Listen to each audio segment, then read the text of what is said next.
जय श्री कृष्ण। आज जानकारी लेकर आए इस विषय के ऊपर कि पूरे इस पृथ्वी मंडल में, इस मृत्यु लोक में इतने सारे देश हैं, इतने सारे स्थान हैं। उन स्थानों में, उन देशों में जिन लोगों का जन्म होता है वो किस कारण होता है, उसका क्या अर्थ होता है और कैसे कर्म का क्या प्रभाव पड़ता है। जैसे कि एक साधक ने बताया विदेश के बारे में, अपने एक देश का नाम नहीं लेंगे, लेकिन उन्होंने बताया कि यहाँ पे जो चीजें हैं कि पति पत्नी के बीच में जो शादी होती है वो एक कॉन्ट्रैक्ट के जैसे होती है। लोगों के बीच में कॉन्ट्रैक्ट हुआ हो कि वो साथ में एक घर में रहेंगे, वो दोनों घर के खर्चे उठाएंगे, वो दोनों साथ में बच्चे पैदा करेंगे और उसके बाद फिर जो है दोनों साथ में जीवन बिताएंगे। और इसके अलावा ये भी बताया कि दोनों की जहां मर्जी होगी वो वहां पे घर के बाहर भी संबंध बना सकते हैं। बहुत सारी चीजें हैं। बच्चे जो हैं, बच्चे भी माता पिता का सम्मान नहीं करते हैं। एक उम्र उनकी हो जाती है, उसके बाद वो भी घर छोड़ के चले जाते हैं। बूढ़े माता पिता जो रहते हैं वो खुद के खर्चे पे अपना जीवन बिताते हैं। जो बुढ़ापा होता है वो अपने खर्चे पे बिताते हैं और उसके बाद फिर मृत्यु को प्राप्त हो जाते हैं।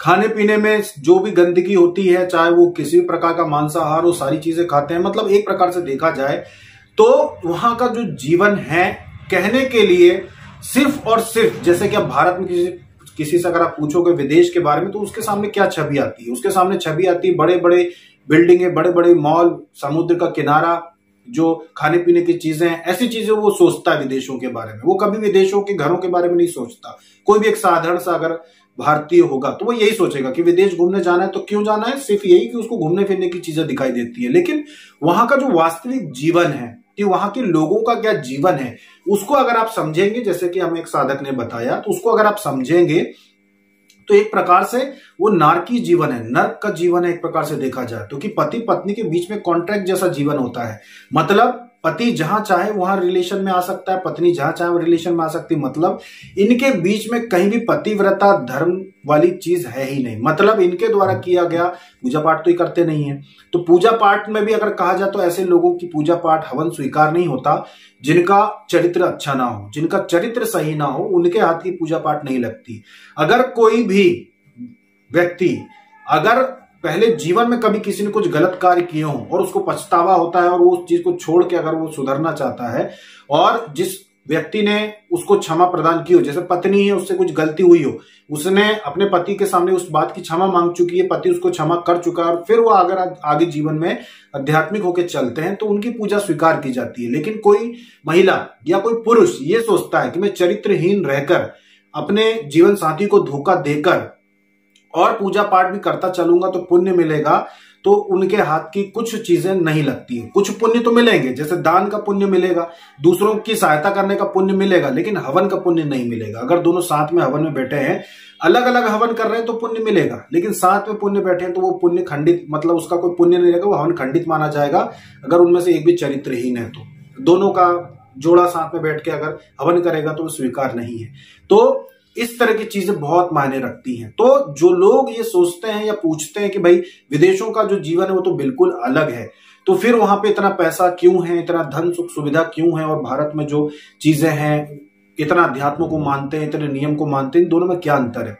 इन दोनों में अंतर है। सबसे पहली बड़ी बात तो ये है कि आनंद की परिभाषा क्या है, आनंद होता क्या है। सबसे बड़ी बात तो ये होती है कि आनंद की परिभाषा क्या होती है, पहले तो इसको समझना होगा। जो साधक साधिकाएं भारत में रहते हो, जो ये सोचते हो कि बड़ी बड़ी बिल्डिंगें या विदेश में घूमना फिरना आनंद है, तो ये आनंद है ही नहीं। इसके आनंद से कोई लेना देना नहीं है। आनंद ये नहीं है कि आप विदेश में किसी 5 स्टार होटल में बैठ के मांस खा रहे हैं, ये आनंद नहीं होता है।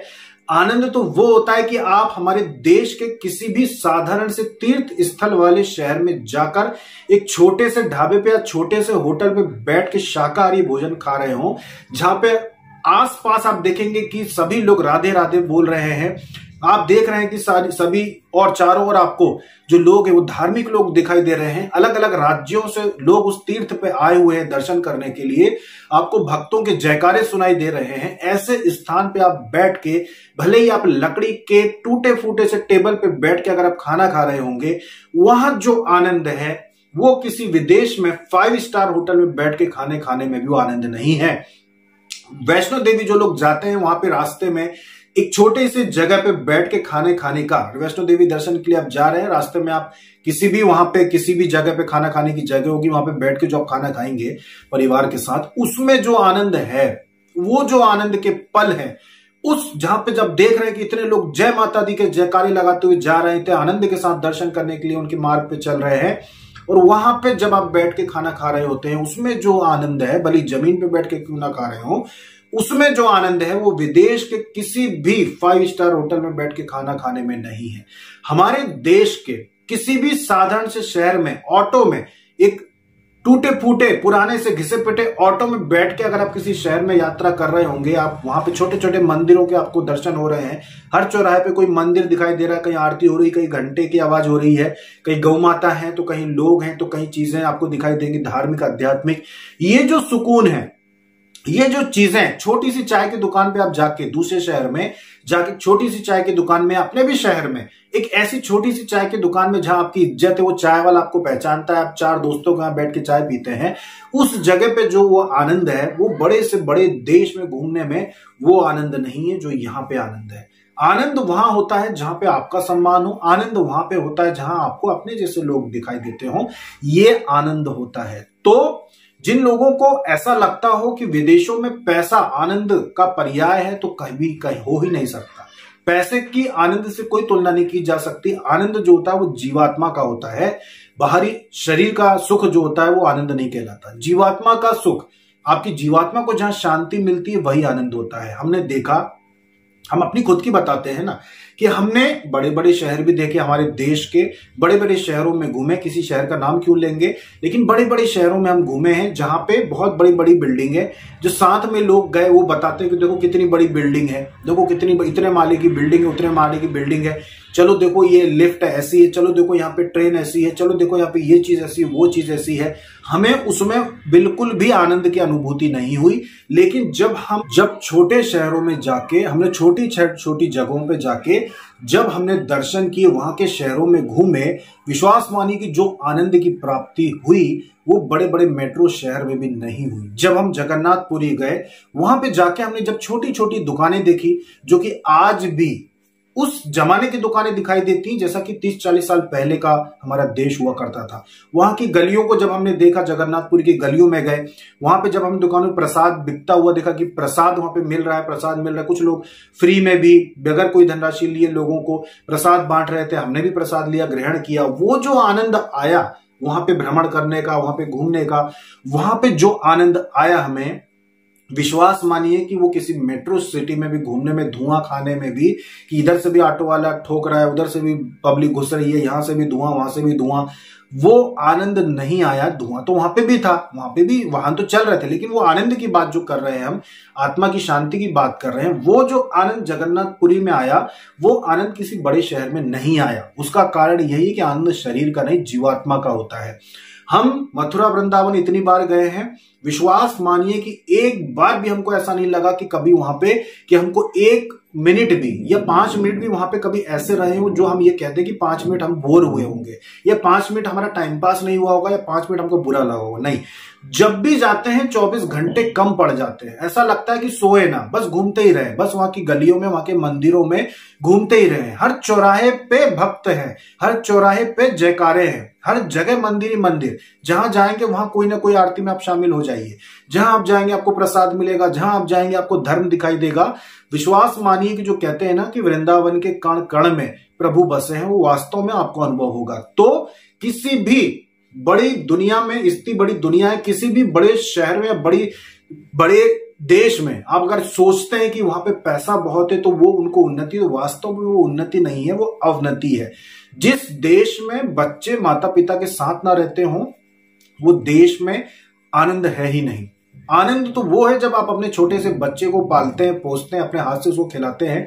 आनंद तो वो है कि आपका बच्चा 10 रुपए का खिलौना दे के रूठ जाता है और आपको 10 रुपए का आप उसको खिलौना दिलाते हो, प्रसन्न हो जाता है। आनंद तो वो है।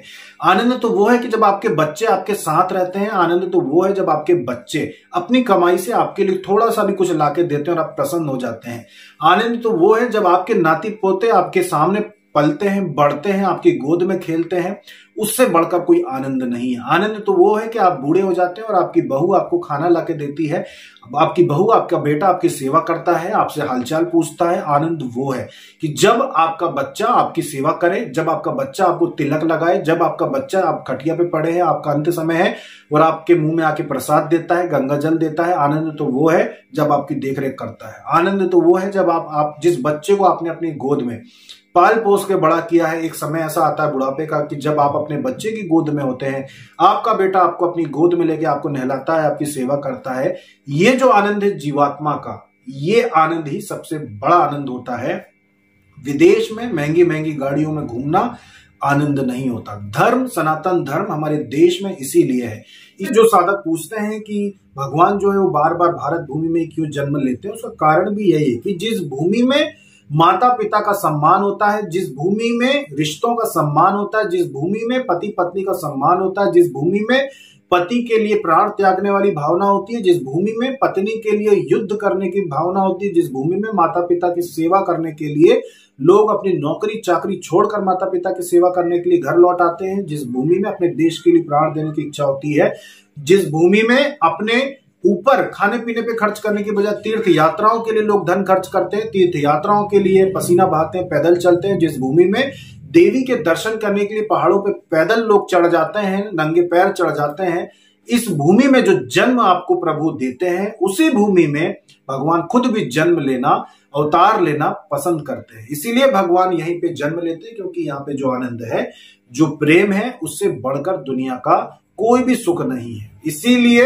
अगर किसी भी साधक साधिका के मन में ये विचार आते हैं कि विदेशों में अगर लोग इतने ज्यादा विलासितापूर्ण जीवन जीते हैं, फिर वहां पे धन क्यों है, उसका कारण यही है कि धन आनंद का कभी भी स्थान नहीं ले सकता। वास्तविक आनंद का धन से कोई संबंध नहीं होता। एक साधारण सा घर, आज भी हम कहते हैं कि एक साधारण सा घर जो हो सकता है 20 साल 30 साल 40 साल 50 साल पुरानी डिजाइन का घर बना हुआ हो, जिसके दरवाजे खिड़की पुराने जमाने के बने हुए हों, विश्वास मानिए कि उस घर में व्यक्ति जितना ज्यादा स्वस्थ रहता है, उतना ज्यादा मॉडर्न फैशनेबल मकानों में व्यक्ति स्वस्थ नहीं रहता। आज भी आपको अगर ज्यादा आनंद आएगा तो उन्हीं मकानों में आएगा जो थोड़े से ट्रेडिशनल हो, जो थोड़े से आपको हमारे देश की, जिसमें थोड़ी सी भी संस्कृति झलकती हो, वो घरों आपको अलग ही अच्छे लगेंगे, उन घरों में आपको अलग ही आनंद आएगा। इसीलिए हम आपको कहते हैं कि अपने घर को सजाइए, अपने तरीके से सजाइए। आप जिस भी धर्म में आपका जन्म हुआ है, चाहे जिस भी राज्य में हुआ है, कि अगर आप गुजराती हैं तो अपने गुजराती परिवेश में, गुजराती संस्कृति के अनुसार अपने घर को सजाइए। आप अगर छत्तीसगढ़ की तरफ आपका जन्म हुआ है तो आप अपने वहां का जो भी परिवेश हो, जिस तरह के देवी देवताओं का पूजन होता होगा, उस तरह से अपने घर को सजाइए। अगर आप साउथ में आपका जन्म हुआ है तो आप वहां के परिवेश के अनुसार अपने घर को सजाइए। मतलब अपने घर को जितना ज्यादा आप अपने भारत भूमि से जोड़कर रखेंगे, जितना ज्यादा आप साधारण जीवन रखेंगे, उतना ज्यादा आनंद आएगा। घर भले आपने करोड़ों का बनाया हो, पर उसको सजावट उसकी अपने भारत की संस्कृति के अनुसार करेंगे तो जो आनंद आएगा, विश्वास मानिए कि वो किसी विदेश के शहरों के मकान में वो आनंद नहीं है। इसीलिए कहते हैं कि हमारे भारत भूमि में आनंद है, वास्तविक आनंद तो यही है। इसीलिए बड़े बड़े जो विदेश में भी जो बड़े बड़े लोग हुए, जिनके पास खूब धन संपत्ति थी, वो लोग हमारे देश में आके कई कई महीने रहकर जाते हैं।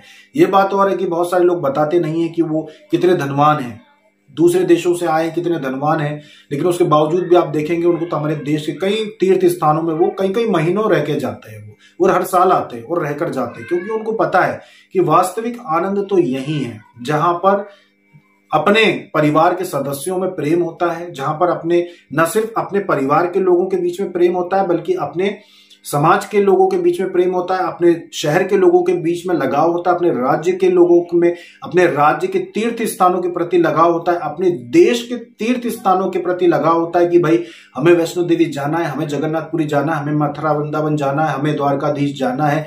अपने देश के तीर्थ स्थानों में भी कितना लोगों को लगाव होता है कि जब वो उस तीर्थ स्थान पे पहुंचते हैं तो वहां के लोगों को भी उतने ही पवित्रता और सम्मान के साथ देखते हैं। जो लोग वृंदावन जाते हैं वो वृंदावन के लोगों को भी उतने ही सम्मान के साथ देखते हैं कि कितने ज्यादा भाग्यशाली हैं ये लोग जिनका जन्म यहाँ पे हुआ है। आप खुद अनुभव कीजिएगा कि आप जहां पर जाते हैं वहां के लोगों में आप वहीं की मिट्टी का अंश अनुभव करते हैं कि वहां के लोग कहीं ना कहीं उनके अंदर भी वहां के जो भगवान है उनकी कृपा इनके ऊपर जरूर है। कितने भाग्यशाली है। तो इसीलिए हमारे देश में इतना ज्यादा जो भक्ति कण कण में बसी हुई है, उसी वजह से यहाँ पे गरीबी में रहना भी आनंद है, गरीबी में रहना, साधारण सा जीवन जीना भी आनंद है।